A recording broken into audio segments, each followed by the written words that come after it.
the Republicans were holding a hearing on government censorship, and the Democrats were holding, basically a butt Trump hearing, where every time they got a chance to engage in anything, their entire focus was the dangers of Donald Trump and how that superseded anything that we could possibly be talking about, which is fine. They can talk about that all they want. The frustration for me personally, is that the Democratic Party, which is where I got a lot of my ideas about uh, free speech and the First Amendment, they have not stood up and articulated why they think this is okay, why they think government censorship is a good idea.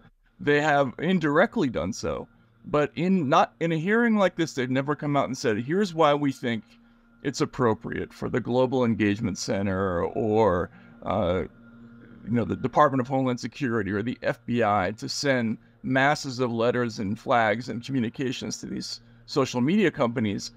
They will not engage in the argument, so we can't have a debate about it, which I would like to do in kind of a polite way. I'm sure they have a reason. I've seen what it is in documentation, but they will not air it in public. What's the reason as you've seen it in documentation? They view things like the Donald Trump campaign or Brexit,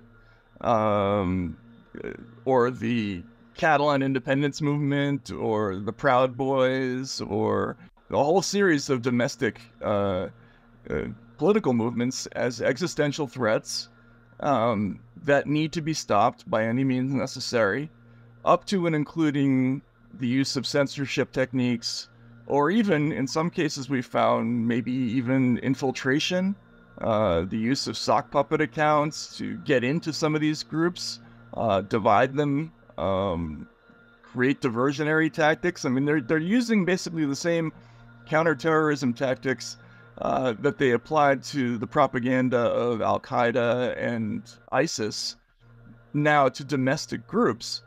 And you see, like for instance, in the new CTI files that we released last week, there's just lots of discussion about how we need to go on offense. We need to do what they call left of boom action, which is sort of before the bad thing happens, we need to preempt the bad behavior. So that means preventing things from being published before they even get on the internet, and censorship and diversionary tactics. And this is all rooted in the idea that the dangers posed by somebody like Donald Trump are extreme enough to justify that, which, if they want to make that case, that's fine. But they haven't done so in public, which I think would be necessary and important, especially heading into, we have a big Supreme Court case coming up about this, where I would hope this would be debated. So let's dive into these CTI files disclosures that that we were talking about. I mean, this is kind of a bit of a validation of the arguments that Jacob Siegel made in Tablet a while ago. Essentially, that counterintelligence operations in the information sphere were kind of targeted inward, as far as I can tell. And you guys, I mean, you have a whistleblower, I think, came forward to Matt Shellenberger first, but you've been working on these files directly with him. And of course with Alex Gutentag. Can you just give me a summary before we start, like kind of a nutshell of what these disclosures tell us? Well, ostensibly CTI League was supposed to be a volunteer organization that identified misinformation related to COVID. In reality, when you got under the hood, they were interested in basically any topic. They excluded aliens specifically, but they said anything of interest to us, that was political in nature. And they described a whole series of tactics that they would use that went far beyond the ambitions that were defensive, we thought, that we saw in the Twitter files, that just were limited to censorship or de-amplification. They talked about using burner phones, creating sock puppet accounts, infiltrating groups, using what they call left of boom tactics. And there's a sort of a handbook manual on how to create false identities online. They used something called the AIMIT framework, which was later adopted by the Department of Homeland Security after it was renamed the Disarm framework, that include things like applying pressure to groups on the financial side, asking the banking services to be cut off, or going to merchandising outlets and trying to prevent somebody from selling their wares. So this is important because the Twitter files showed us the defensive side. Here we get a glimpse into maybe a universe of other things that are more extreme on what you might call the offensive information operations side. This makes me think of a recent clip that I saw of a very high-level, long-time Democratic operative Democrat Party operative, talking essentially about how Christian nationalism was a greater threat to America than Al-Qaeda. Johnson and what he believes is one of the greatest threats we have today to the United States. I promise you, I know these people. You're talking about Christian nationalism. Absolutely. This is a bigger threat than Al-Qaeda. That's what this makes me think of. Yes, I mean, I think that's what they think. You brought up the Jacob Siegel piece. I think he's absolutely correct. If you look at the timeline of these operations, you see that the internet is basically this huge democratizing force in the world for a long time.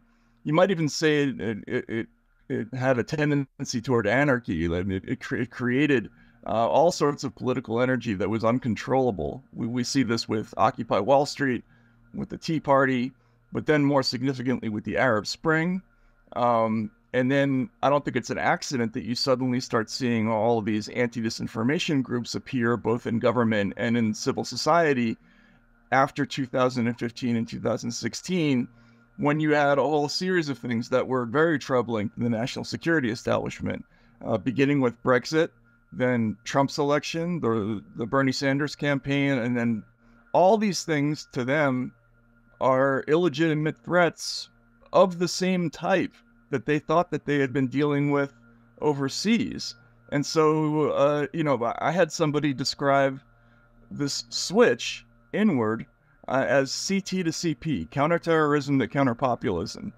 And that's the mission, right? So overseas, you built all these structures to do all of this intervention work online, and some of them were very effective in taking on groups like al-Nusra, Al-Qaeda, ISIS. But once you start bringing that massive extra-legal operation and turning it inward on your own domestic population, it creates all kinds of questions that are kind of horrifying to think about, among other things, because these groups were used to operating with no legal oversight whatsoever, and they're not even in the same ballpark as the First Amendment. It's not even on their radar. So it's a complete free-for-all.